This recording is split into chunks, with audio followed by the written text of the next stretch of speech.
الحمد لله رب العالمين وعلى آله الطيبين الطاهرين والصلاة والسلام على رسوله محمد وآله وأصحابه أجمعين. أعوذ بالله من الشيطان الرجيم.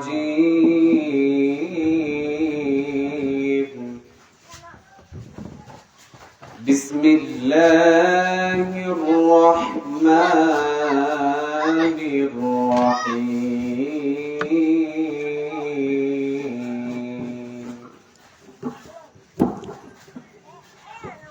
ولنبلونكم بشيء من الخوف والجوع ونقص من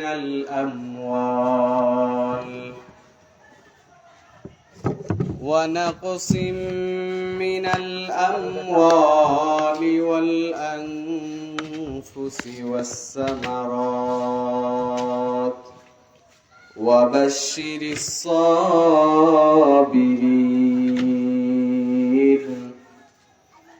الذين إذا أصابتهم مصيبة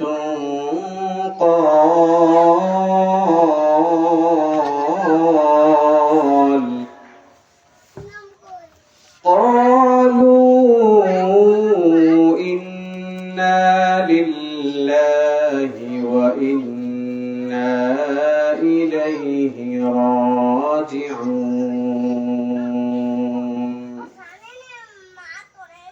صدق الله العظيم وصدق رسوله النبي الكريم ونحن على ذلك من الشاهدين والشاكرين والحمد لله رب العالمين. اللهم صل على محمد وعلى آل محمد كما صليت على إبراهيم وعلى آل إبراهيم إنك حميد مجيد. اللهم بارك على محمد وعلى آل محمد كما باركت على إبراهيم وعلى آل إبراهيم إنك حميد مجيد. يا إلهي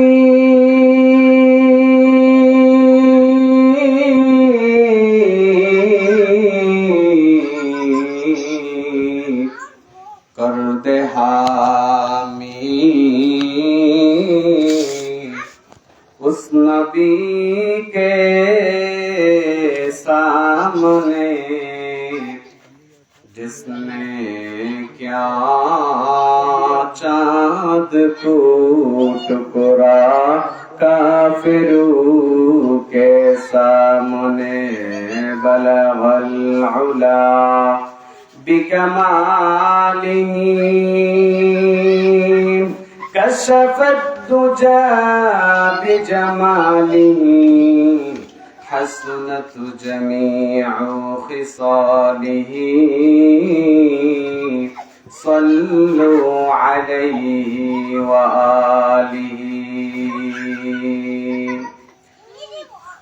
बुख्ती का चमके सितारा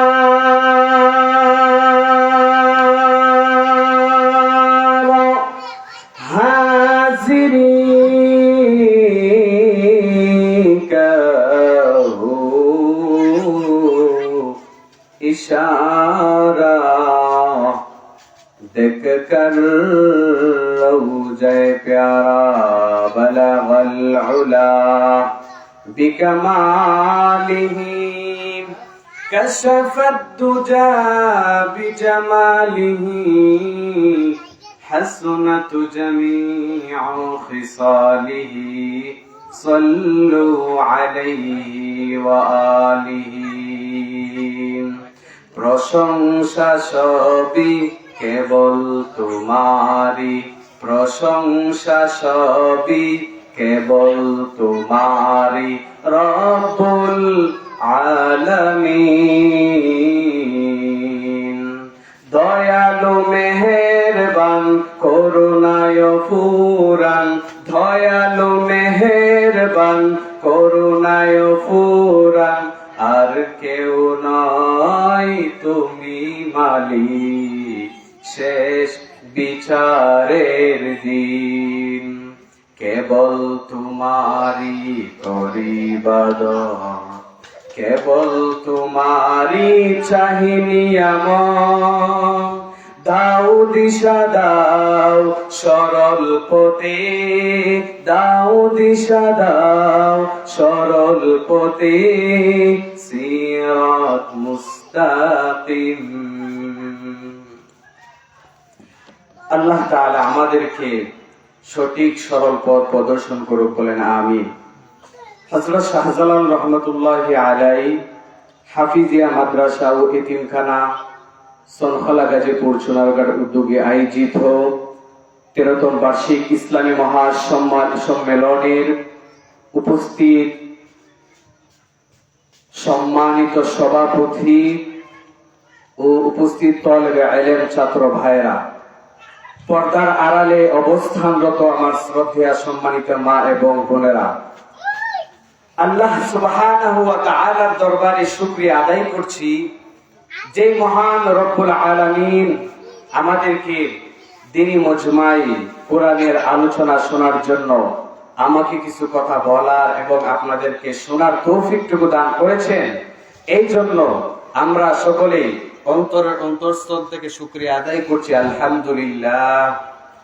মুহতারাম হাজিরিন, আমি আপনাদের সামনে সংক্ষেপে কিছু আলোচনা করব, যেহেতু সময় কম। আমি আপনাদের সামনে যে বিষয় নিয়ে আলোচনা করতে চাই, নিয়ামত এবং মুসিবত সম্পর্কে। আমি যে আয়াতে কারিমা আপনাদের সামনে তেলাওয়াত করেছি, আল্লাহ পাক রব্বুল আলামিন আমার এই তেলাওয়াতকৃত আয়াতের মধ্যে নিয়ামত এবং মুসিবত সম্পর্কে আলোচনা করেছেন। ভাইরা আমার, আল্লাহ তাআলা মানুষের জীবনে দুটি জিনিস দান করেছেন, একটা হলো নিয়ামত আর একটা হলো মুসিবত। এমন কোন মানুষ নাই যে যাদের উপরে মুসিবত আসে না, আবার এমন কোন মানুষ নাই যারা আল্লাহ তাআলার নিয়ামতের মধ্যে না থাকে। আল্লাহ তাআলা মানুষকে নিয়ামত দান করেন, আবার মুসিবত দান করেন। এই দুইটা জিনিস আল্লাহ তাআলা আমাদেরকে কি করেছেন? আল্লাহ তাআলা আমাদেরকে দান করেছেন।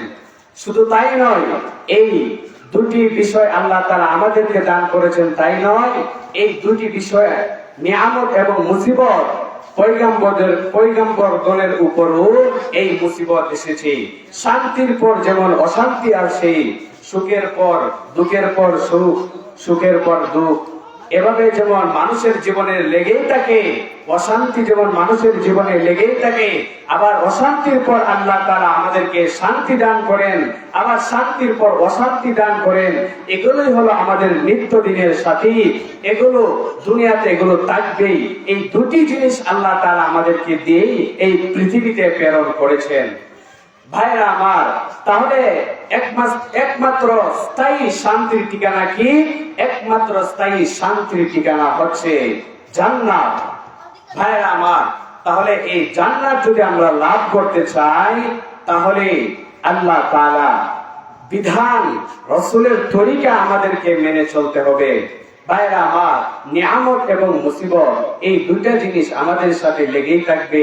এটা দুনিয়াতে আমরা আমাদের জীবনের শেষ পর্যন্ত এই দুইটা পরীক্ষা আমাদের মধ্যে আসবেই। যাই হোক ভাইরা আমার, তাহলে আমরা যদি একেবারে চির শান্তির ঠিকানা, আমরা জান্নাতে যেতে চাই। আল্লাহ তাআলা জান্নাত কেমন ভাবে সৃষ্টি করেছেন, জান্নাতের মধ্যে কি রেখেছেন? হাদিসে কুদসিতে আল্লাহ তাআলা বলেন যে আমি আমার নেককার বান্দাদের জন্য এমন কিছু জিনিস তৈরি করে রেখেছি যা কোনো কান শুনিনি, কোন চোখ দেখিনি এবং কারো অন্তরে তার ধারণাও জন্মাতে পারে না। সুবহানাল্লাহ বলেন। তাহলে আমরা যদি এই জান্নাতের মধ্যে যেতে চাই, তাহলে আমাদের এক নাম্বার কাজ হলো আমাদের গুনাহ ছাড়তে হবে। ইমামুল মুফাসসিরিন, যাকে মুফাসসিরগণের ইমাম বলা হয়, রাসূলুল্লাহ সাল্লাল্লাহু আলাইহি ওয়াসাল্লামের চাচাতো ভাই হযরত আব্দুল্লাহ ইবনে আব্বাস রাদিয়াল্লাহু তাআলা আনহু, ভাইরা আমার, ওই আল্লাহর নবীর সাহাবী, আল্লাহর নবীর প্রিয় সাহাবী হযরত আব্দুল্লাহ ইবনে আব্বাস রাদিয়াল্লাহু তাআলা আনহু আল্লাহর রাসূল সাল্লাল্লাহু আলাইহি ওয়াসাল্লামের ওফাত করে তার বয়স ছিল মাত্র 10 বছর। 10 বছর মাত্র ছিল। আল্লাহ রাসূল সাল্লাল্লাহু আলাইহি ওয়াসাল্লাম ওই আব্দুল্লাহ ইবনে আব্বাসের জন্য দোয়া করেছিলেন যে আল্লাহ তাআলা, ওগো মালিক, আপনি তাকে দ্বীনের সঠিক সমঝ দান করুন। রাসূল রাসূল দোয়া করেছিলেন। আর যখন রাসূলের ওফাত হয়ে যায়, ওই আব্দুল্লাহ ইবনে আব্বাস রাদিয়াল্লাহু তাআলা আনহু, উনার বয়স ছিল মাত্র 10 বছর, আনুমানিক 10 বছর ছিল। এবার ওই আব্দুল্লাহ ইবনে আব্বাস রাদিয়াল্লাহু তাআলা আনহু তিনি ভাবলেন রাসূল তো এই নশ্বর পৃথিবী ছেড়ে চলে গেছেন। ভাইরা আমার, রাসূলের আকৃতি, রাসূলের কিভাবে চলতেন, কিভাবে খাইতেন, কিভাবে উঠতেন বসতেন, 10 বছরের মধ্যে আল্লাহ তাআলা তাকে এমন জ্ঞান দান করেছেন, অনেক কিছু অর্জন করেছেন।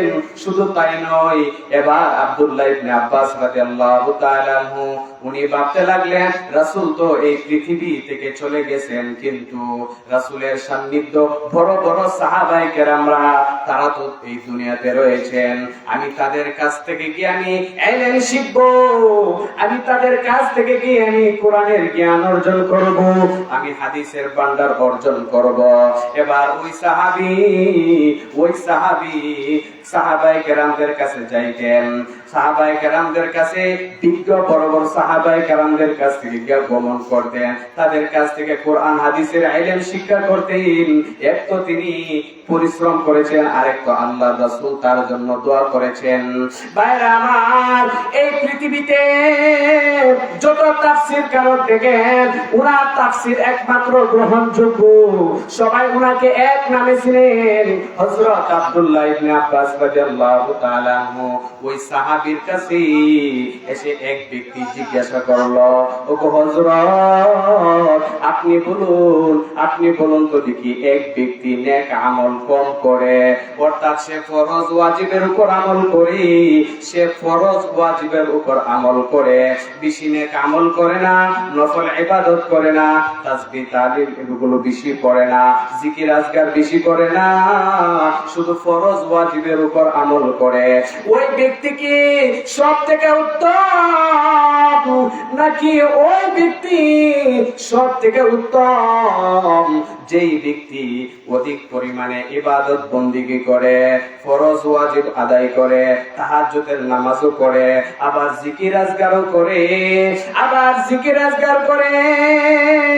সব দিক থেকে সে উপরের স্তরে, সে বেশি নেক আমল করে, কিন্তু পাশাপাশি সে গুনাহও বেশি করে। এবার আপনি বলুন তো, ওই ব্যক্তি সব থেকে উত্তম, নাকি ওই ব্যক্তি যে আমল কম করে, গুনাহ কম করে, আবার ওই ব্যক্তি, দ্বিতীয় ব্যক্তি, সে গুনাহ বেশি করে, আবার আমলও বেশি করে? তখন এই কথার উত্তরে, এই কথার জবাবে হযরত আব্দুল্লাহ ইবনে আব্বাস রাদিয়াল্লাহু তাআলা আনহু বলেন, গুনাহ থেকে বেঁচে থাকার সমপর্যায়ে আমি আর দ্বিতীয় কোনো কিছু মনে করি না। তাহলে মূল উদ্দেশ্য হলো জান্নাতে যেতে হলে 1 নাম্বার উদ্দেশ্য হলো আমাদেরকে গুনাহ ছাড়তে হবে। বলেন জান্নাতে যদি যাইতে চাই 1 নাম্বার কারণ কি? আমাদের গুনাহ ছাড়তে হবে। 2 নাম্বার হলো বেশি বেশি করে নেক আমল করতে হবে। 3 নাম্বার কারণ হলো সব ধরনের গুনাহ থেকে তওবা করতে হবে। এবং 4 নাম্বার হলো এই দোয়াকে আমরা সকাল সন্ধ্যায় পাঠ করতে পারি। আল্লাহুম্মা ইন্না নাসআলুকাল জান্নাতা ওয়া নাউযু বিকা মিনান নার। হাদিস শরীফের মধ্যে এসেছে যে ব্যক্তি এই দোয়াটি সকাল সন্ধ্যায় পাঠ করবে, সকাল সন্ধ্যায় 3 বার করে পাঠ করবে, জান্নাত তার জন্য বলবে, হে মালিক আপনি তাকে জান্নাতের মধ্যে প্রবেশ করান। আর জাহান্নাম বলবে, হে মালিক আপনি তাকে জাহান্নাম থেকে মুক্তি দান করেন, জাহান্নাম থেকে আপনি দূরে রাখেন। জান্নাত তাকে চায় আর জাহান্নাম তাকে গ্রহণ করতে চায় না। জাহান্নামও চায় যে সে জান্নাতে যাক, কারণ তার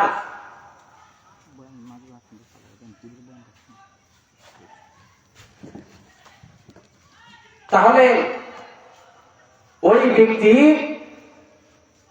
যে সকাল সন্ধ্যায় এই আমলটিও করবে, আল্লাহ তাআলাও তাকে কি করবেন? জাহান্নাম থেকে মুক্তি দান করবেন। হাদিসের কথা ভাইরা আমার, এই জন্য আমরা যদি জান্নাত চাই তাহলে প্রথম কারণ হলো আমাদেরকে গুনাহ ছাড়তে হবে। ভাইরা আমার, এবার আপনি চিন্তা করে দেখেন আল্লাহ পাক রব্বুল আলামিন আপনাকে আমাকে এই দুনিয়ার জমিনের মধ্যে সংক্ষিপ্ত একটি জীবন দান করেছেন। আমরা এই পৃথিবী ছেড়ে একদিন চলে যাব। কোনো কিছু আমার সাথে হবে না, আমার বাড়ি গাড়ি কোনো কিছু আমার সাথে যাবে না। একমাত্র নেক আমল, নেক সন্তান, উপকারী ইলম এগুলোই হবে আমার সাথী। আল্লাহর রাসূল সাল্লাল্লাহু আলাইহি ওয়াসাল্লাম বলেন, মানুষ যখন মারা যায় তখন তার 3টি আমল ব্যতীত সমস্ত আমল বাতিল হয়ে যায়। বলেন কয়টি আমল? 3টি আমল ব্যতীত সমস্ত আমল বাতিল হয়ে যায়। এই 3টি আমল কি? যে 3টি আমল আপনি কবরে গেলেও জারি থাকবে। সেই 3টি আমল হলো, 1 নাম্বার হলো সদকায়ে জারিয়া। এই যে আপনাদের হযরত শাহজালাল রাহমাতুল্লাহি আলাইহি হাফিজিয়া মাদ্রাসা, এই এতিমখানা মাদ্রাসা, আপনি যদি এই এতিমখানার মাদ্রাসার মধ্যে আপনি যদি দান সদকা করলেন, একটা ছাত্র খরচ বহন করলেন, ছাত্রদেরকে খাওয়াইলেন, ছাত্রদেরকে আপনি ভালোবাসলেন, মহব্বত করলেন, শুধু তাই নয় এই মাদ্রাসার প্রতি যদি আপনি মহব্বত রাখলেন, যদি আপনি এই মাদ্রাসার প্রতি মহব্বত রাখেন, স্বয়ং রাসূলের সঙ্গে মহব্বত রাখলেন। আর যে ব্যক্তি রাসূলকে মহব্বত করলো, যে ব্যক্তি রাসূলকে ভালোবাসলো, যে ব্যক্তি রাসূলকে অনুসরণ করলো, রাসূল বলেন ওই ব্যক্তি আমার সঙ্গে জান্নাতের মধ্যে থাকবে। ভাইরা আমার, এই আপনাদের হযরত শাহজালাল রাহমাতুল্লাহি আলাইহি হাফিজিয়া মাদ্রাসা, এই এতিমখানা মাদ্রাসা, এই মাদ্রাসা আপনাদেরই মাদ্রাসা, এটা আপনাদেরই দায়িত্ব। এই মাদ্রাসার উন্নতি, এই মাদ্রাসা কিভাবে সামনে নিয়ে এগিয়ে নেওয়া যায়, কিভাবে আমাদের এই সন্তানদেরকে আমরা হাফেজ বানাবো, কিভাবে আমরা আলেম বানাবো, এই হাফেজ আলেম বানানোর জন্য আমাদের এই সন্তানদেরকে এই মাদ্রাসার মধ্যে আমরা ভর্তি করাই। ভাইরা আমার, এমন অনেক সন্তান মা বাবারা চাই সন্তানকে হাফেজ বানানোর জন্য, সন্তানকে আলেম বানানোর জন্য। আপনার একটা সন্তানকে হাফেজ বানান, দেখবেন হাদিস শরীফের মধ্যে আল্লাহর রাসূল সাল্লাল্লাহু আলাইহি ওয়াসাল্লাম বলেছেন যে কিয়ামতের দিন আপনি যে আপনার সন্তানকে হাফেজ বানাবেন, আপনি যে আপনার সন্তানকে আলেম বানালেন, এর উপকার কি? হাদিস শরীফের মধ্যে আল্লাহর রাসূল সাল্লাল্লাহু আলাইহি ওয়াসাল্লাম বলেছেন, ভাইরা আমার, আল্লাহর রাসূল সাল্লাল্লাহু আলাইহি ওয়াসাল্লাম বলেন, কিয়ামতের দিন ওই হাফেজে কোরআনের মা বাবাকে এমন মুকুট পরানো হবে,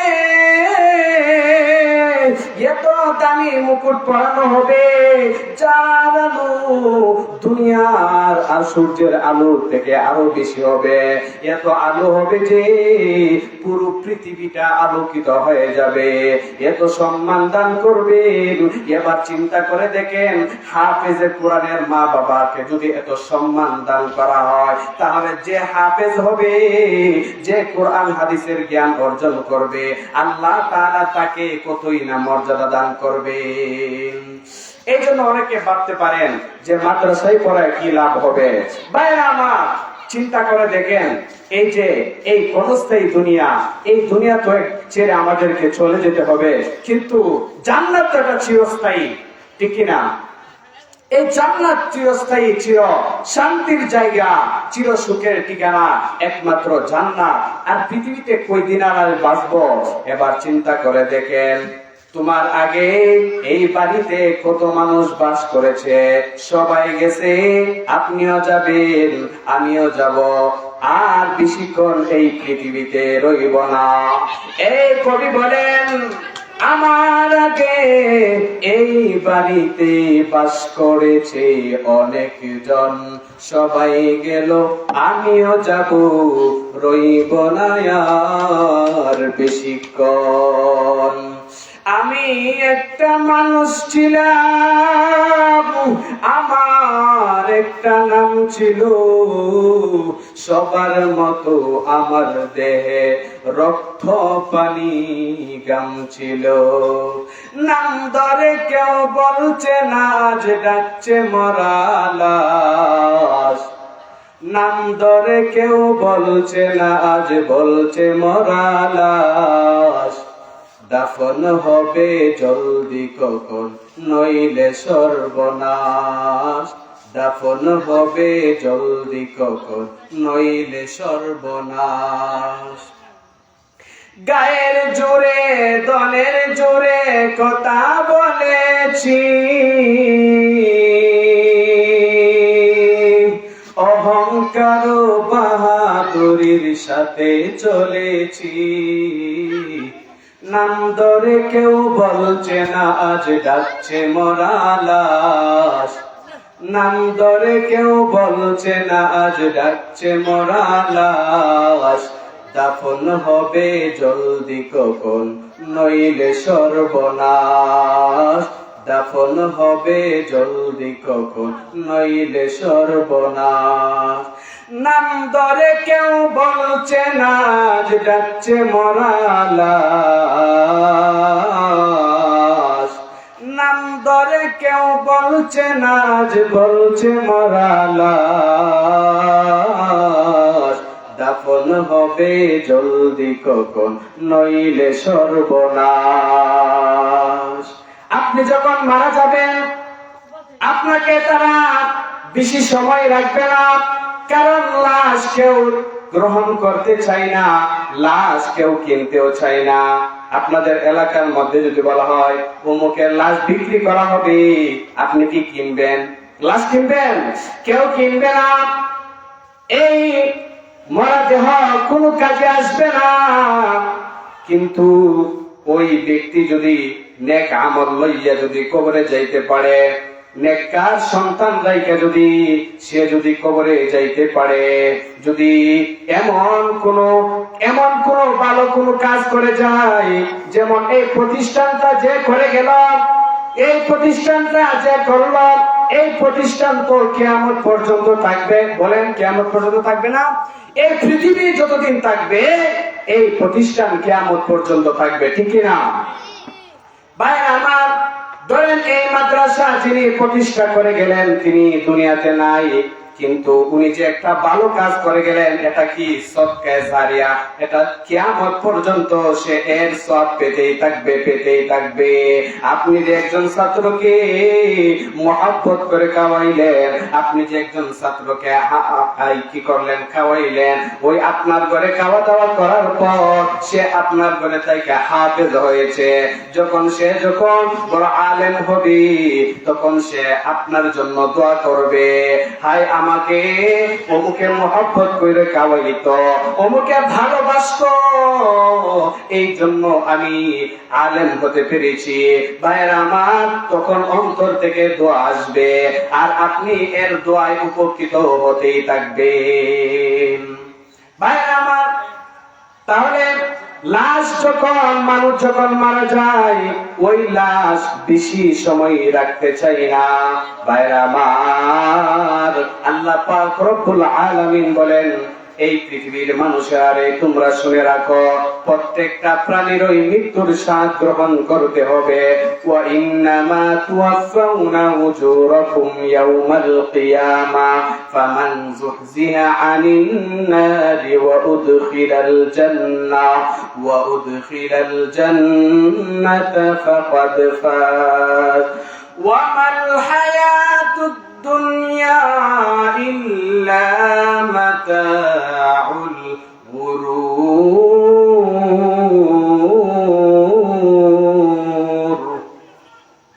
ভাইরা আমার, যাকে জাহান্নাম থেকে দূরে রাখা হবে এবং যাকে জান্নাত দান করা হবে, সেই হলো প্রকৃত পক্ষে সফল কাম।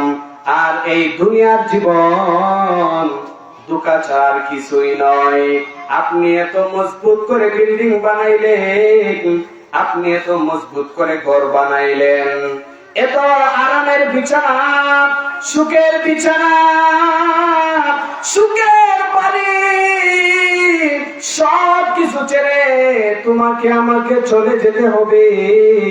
ও মুসলমান, চিন্তা করে দেখেন, আপনি যদি গুনাহ লইয়া যাও, তাহলে গুনাহগারদের মৃত্যুর দৃশ্যটা কেমন হবে, গুনাহগারের অবস্থাটা কেমন হবে, তাদের মরণের দৃশ্যটা কেমন হবে, কত কঠিন হবে আপনারা কি জানেন? ভাইরা আমার, হযরত ইব্রাহিম আলাইহিস সালাম মালাকুল মাউত আজরাইলকে জিজ্ঞাসা করলেন, ওগো আজরাইল, ওগো আজরাইল, আপনি বলুন তো কিভাবে আপনি বদকারের রূহটা কবজ করেন, আপনি কিভাবে নাফরমানের রূহটা কবজ করেন? ভাইরা আমার, এবার আজরাইল বলে, ওগো ইব্রাহিম, বদকারের রূহটা আমি যে আকৃতিতে কবজ করি তা আপনি সহ্য করতে পারবেন না, তা আপনি বরদাস্ত করতে পারবেন না ইব্রাহিম। ভাইরা আমার, ইব্রাহিম আলাইহিস সালাম বলেন, না না, আমি সহ্য করতে পারবো। ভাইরা আমার, এবার আজরাইল আলাইহিস সালাম বললেন, আচ্ছা ঠিক আছে, তাহলে তুমি একটু অন্যদিকে তাকাও। এবার ইব্রাহিম আলাইহিস সালাম অন্যদিকে তাকাইলেন। এবার আজরাইল, ওই মালাকুল মাউত আজরাইল এমন ভয়ঙ্কর রূপ ধারণ করলেন, ভয়ঙ্কর রূপ ধারণ করলেন। ধারণ করার পর এবার ইব্রাহিমকে বলতেছেন, ওগো ইব্রাহিম, আপনি এখন আমার দিকে তাকান। এবার ইব্রাহিম আলাইহিস সালাম আগুনের তার দিকে যখন তাকাইল, মালাকুল মাউত আজরাইলের দিকে যখন তাকাইল, দেখলো যে এত বিশাল, এত ভয়ঙ্কর চেহারা দৈত্যের মতো এক লোক দাঁড়িয়ে আছে। ভাইরা আমার, নিঃশ্বাসের সাথে আগুনের ফুলকি বের হচ্ছে। এত ভয়ঙ্কর রূপ, এত ভয়ঙ্কর আকারের রূপ থেকে ওই ইব্রাহিম আলাইহিস সালাম অজ্ঞান হয়ে পড়ে গেলেন, অজ্ঞান হয়ে পড়ে গেলেন। এবার ইব্রাহিম আলাইহিস সালামের যখন চেতনা ফিরে আসলো, জ্ঞান যখন ফিরে আসলো, তখন তিনি এই মন্তব্য করলেন, ও দুনিয়ার মানুষেরা রে, তোমরা শুনে রাখো, তোমরা শুনে রাখো, ওই মালাকুল মাউত আজরাইল যখন বদকারের রূহটা কবজ করে, এত ভয়ঙ্কর আকৃতিতে কবজ করে, এত ভয়ঙ্কর আকৃতিতে কবজ করে, আপনারা যদি তা দেখেন সহ্য করতে পারবেন না। আমি ইব্রাহিম বলে যাই, কোন মান বদকারের রূহটা যখন কবজ করে, আমি মনে করি ওই বদকারের রূহটা কবজ করার সময় আজরাইল যে ভয়ঙ্কর রূপ ধারণ করে, আমি মনে করি এটাই তার শাস্তির জন্য যথেষ্ট হবে। তাহলে ওই আজরাইল কি ভয়ঙ্কর রূপ ধারণ করে একটু চিন্তা করে দেখেন। ইব্রাহিম আলাইহিস সালাম আল্লাহ তাআলার জলিল কদর পয়গম্বর পর্যন্ত এই দৃশ্য দেখে সহ্য করতে পারে নাই, অজ্ঞান হয়ে পড়ে গেছে। এত ভয়ঙ্কর চেহারা দেখে ওই ইব্রাহিম আলাইহিস সালাম অজ্ঞান হয়ে পড়েছে। ভাইরা আমার, আলোচনা করেছিলাম নিয়ামত এবং মুসিবত সম্পর্কে। একমাত্র স্থায়ী শান্তির ঠিকানা কি? একমাত্র জান্নাত। বলেন, শান্তির ঠিকানা কি? একমাত্র জান্নাত। দুনিয়াতে চলতে গেলে বিপদ আসবে, পরীক্ষা আসবে, কারণ ইমানদার পরীক্ষার সম্মুখীন না হইয়া জান্নাতে যেতে পারবে না। তাহলে যারা পৃথিবীতে ধৈর্য ধারণ করবে, যারা বিপদে ধৈর্য ধারণ করবে, সবর করবে, আল্লাহর উপর ভরসা করবে, তাওয়াক্কালতু আলাল্লাহ, আল্লাহ তাআলার উপর ভরসা করবে, ভাইরা আমার, জীবনের শেষ নিঃশ্বাস পর্যন্ত হকের উপর অটল অবিচল থাকবে, তারাই তো জান্নাতে যাবে। আল্লাহ পাক রব্বুল আলামিন বলেন, ওয়া আম্মা মান খাফা মাকামা রাব্বিহি ওয়া নাহান নাফসা আনিল হাওয়া فإن الجنة هي المأوى। জান্নাত তো তাদের জন্যই যারা আমি আল্লাহর সামনে দাঁড়ানোকে কি করবে?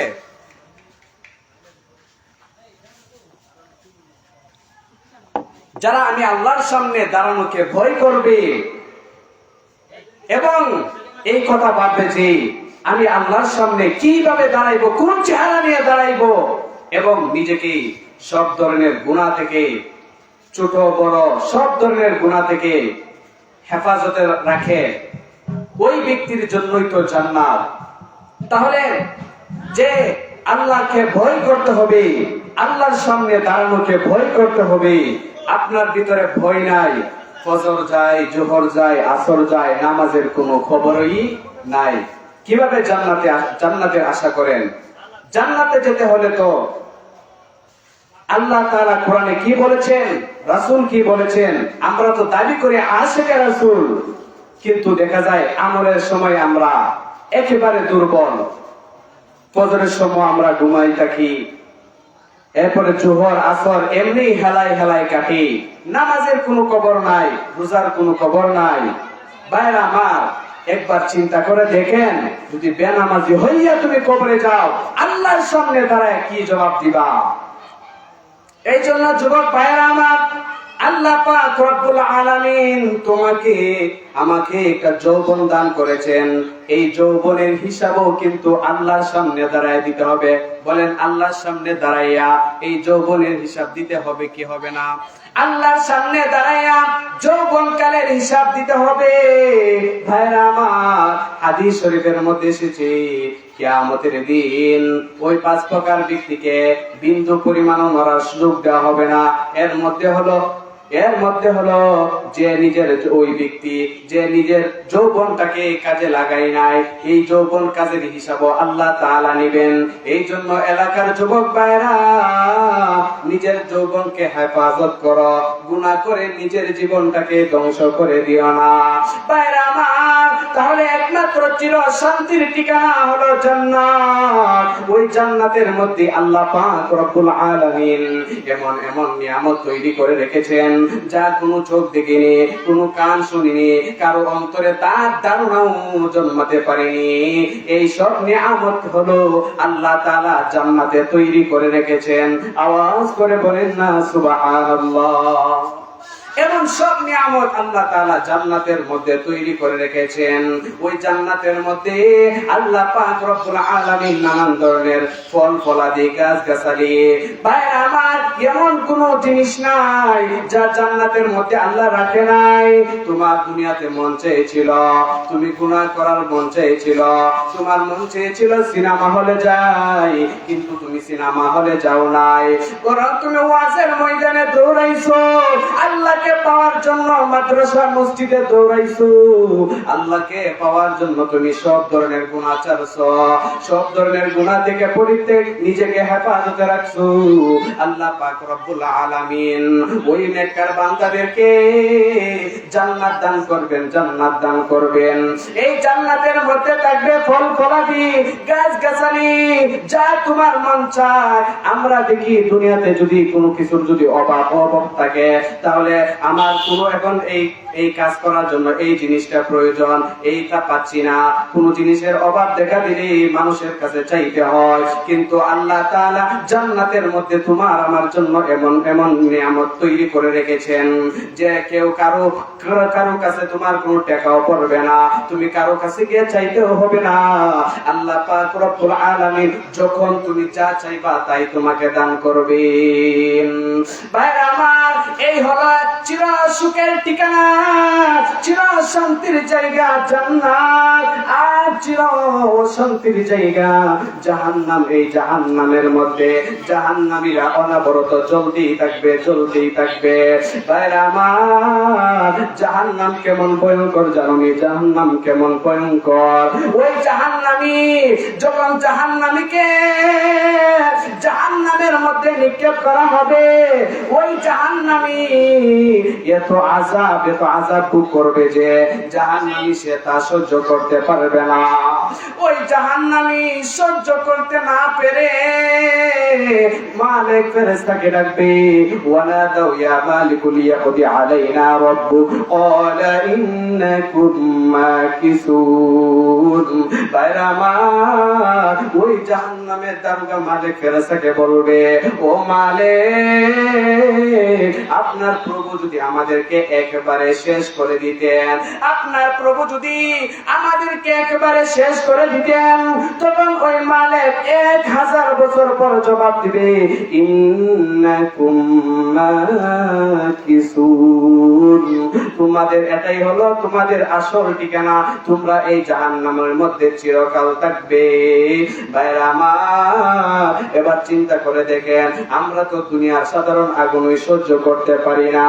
ভাইরা আমার, ওই দিন ওই জাহান্নামটা কত গভীর হবে, কত ভয়ঙ্কর হবে। ওই দিন আল্লাহ পাক রব্বুল আলামিন জাহান্নামকে বলবে, ও জাহান্নাম, তুমি কি পূর্ণ হয়েছো, তুমি কি পূর্ণ হয়েছো? তখন জাহান্নাম বলবে, ইয়াউমা নাকুলু লিজাহান্নামা হাল ইমতালাতি ওয়া তাকুলু হাল মিন মাজিদ। ও গো মালিক, আরো আছে কি, পাপিষ্ঠগুলোকে আমার মধ্যে দাও। ভাইরা আমার, আল্লাহ পাক রব্বুল আলামিন তখন জাহান্নামের মধ্যে তার কুদরতি কদম মুবারক রাখবেন। এরপর ওই জাহান্নাম বলবে, কত বেশ, যথেষ্ট যথেষ্ট। ও মুসলমান ভাইরা আমার, ওই জাহান্নামীরা জাহান্নামের মধ্যে জ্বলতেই থাকবে।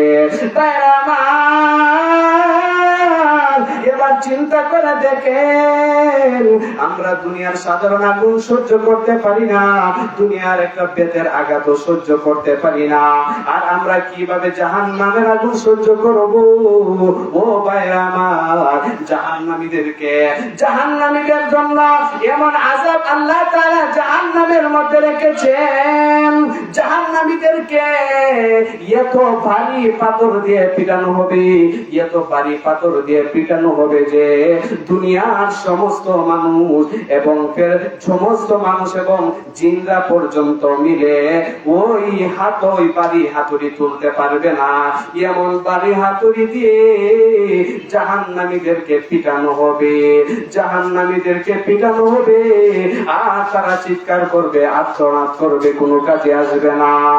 আল্লাহ তাআলা বলবেন, আমি আল্লাহ তো তোমাদেরকে দুনিয়াতে কম সুযোগ দেই নাই, আমি আল্লাহ তোমাদেরকে দুনিয়াতে অনেক সুযোগ দিয়েছি, তারপরে তোমরা তওবা করো নাই, তওবা করো নাই।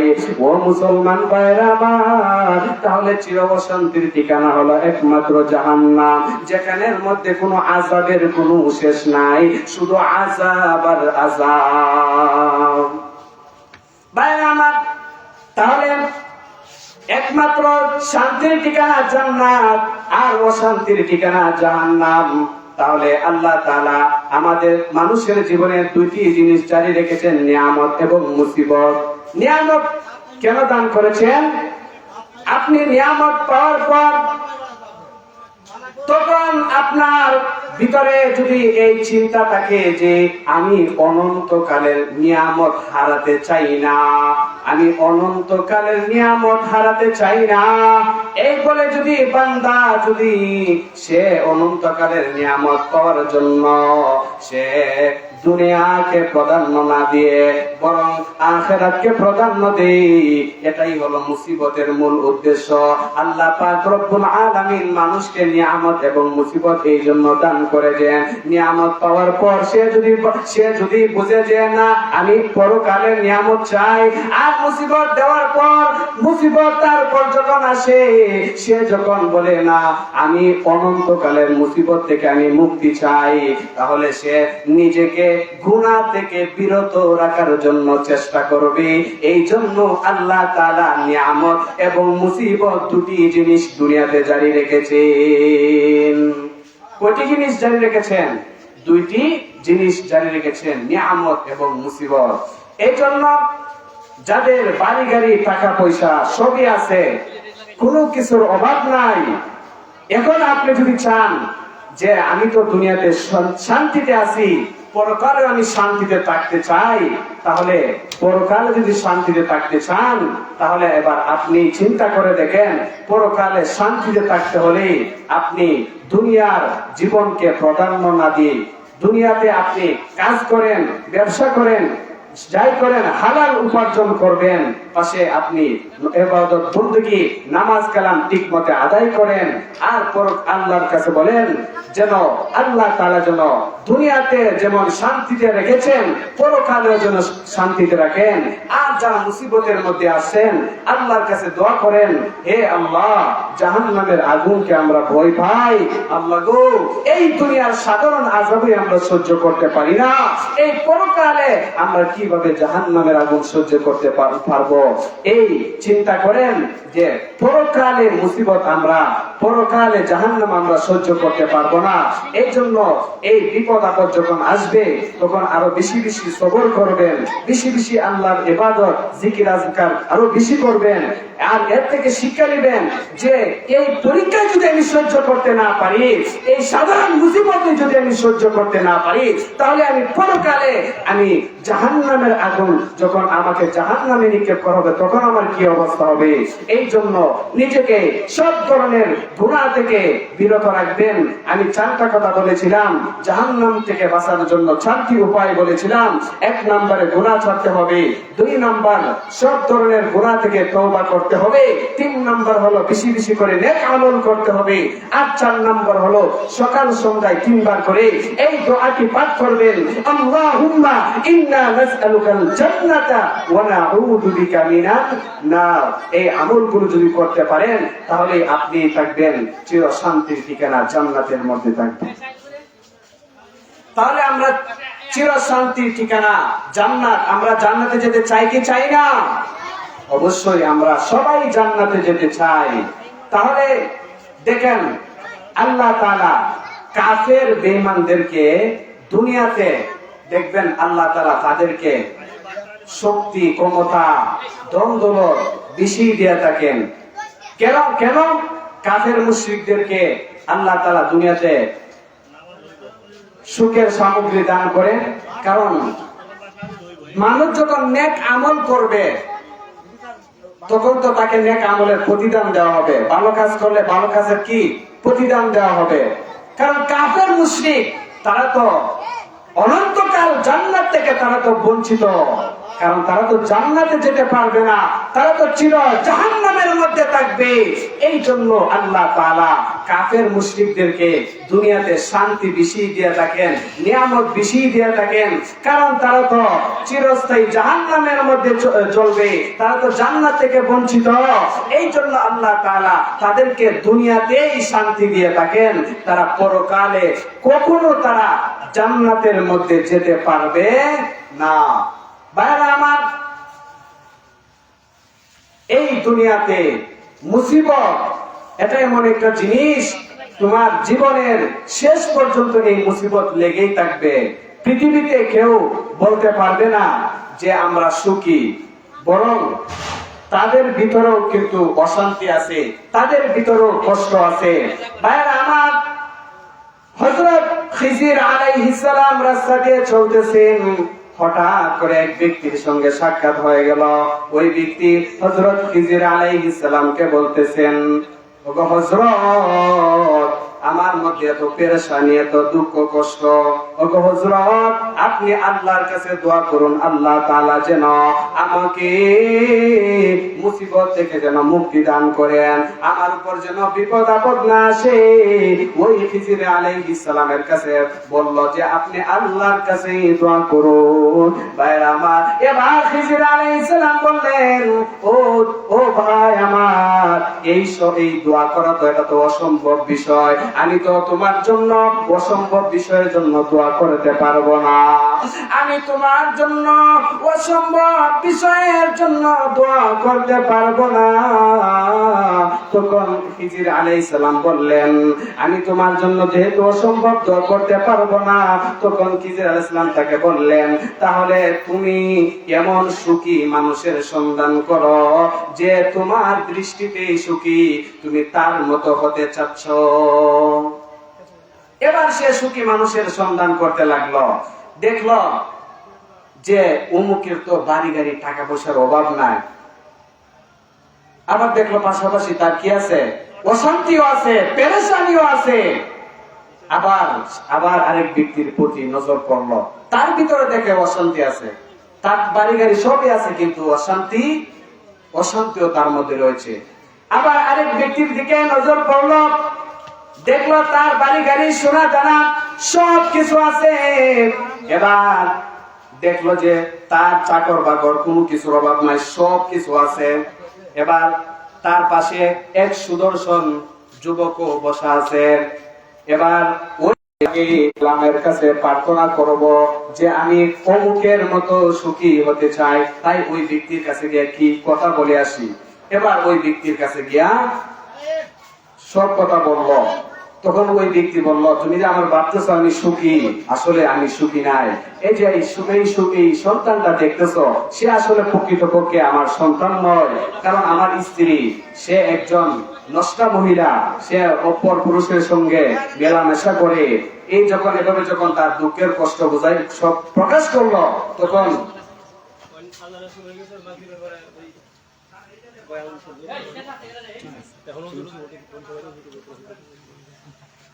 যাই হোক ভাইরা আমার, সর্বশেষ কথা, এখন আজানের সময় হয়ে গেছে, এই জন্য আমি আর সামনের দিকে অগ্রসর হচ্ছি না। তাহলে দুনিয়াতে মুসিবত পেরেশান এগুলো থাকবেই, এগুলো চলতেই থাকবে। এই জন্য এই মুসিবত বিপদ আপদ এগুলো সহ্য করে নিতে হবে এবং বেশি বেশি সবর করতে হবে। আল্লাহ পাক রব্বুল আলামিন আমাদেরকে শুকরগুজার বান্দা হিসেবে কবুল করুক, আমাদেরকে দুনিয়াতে এবং আখিরাতে কল্যাণ দান করুক। আসসালামু আলাইকুম ওয়া রাহমাতুল্লাহি ওয়া বারাকাতুহু।